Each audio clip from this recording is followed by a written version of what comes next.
So we're at Half Moon Bay here, and these trees that you can see behind me are Australian pines.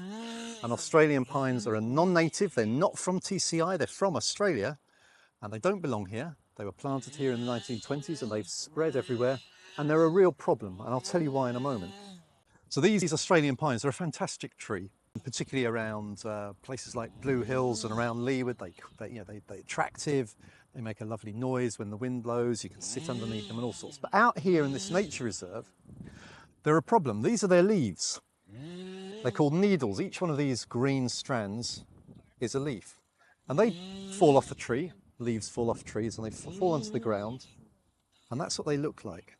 And the problem is that this builds up and up and up, and it doesn't rot down. And eventually you get a blanket, a thick blanket, maybe 4 inches, 6 inches deep, and nothing else grows through. Why is that a problem? It's a problem because this place is a place for rock iguanas. It's Half Moon Bay, and none of the native vegetation can grow through this, or not much. Okay, so there's very little sea grape, there's very little of the other plants that the rock iguanas eat.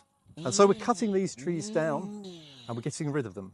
And by doing that, the native vegetation, the sea grape, the 7-year apple, the scaevola, all these sort of plants that the rock iguanas will eat, the little thatch palms, will grow here, and there'll be more food for the rock iguanas. And that's important because at the moment the rock iguanas go and they're attracted to people feeding them.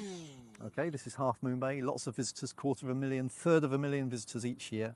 Great place to interact with the iguanas. It's a beautiful beach. It's important for the economy. But the problem is when people put food on the sand for them, even if it's good food like grapes or melon, when the iguanas eat it, they eat the sand as well. And then the sand get into their bellies, but they can't digest it to let it come out the other end. So it stays in the stomach, and the sand fills up in the stomach and kills the iguanas.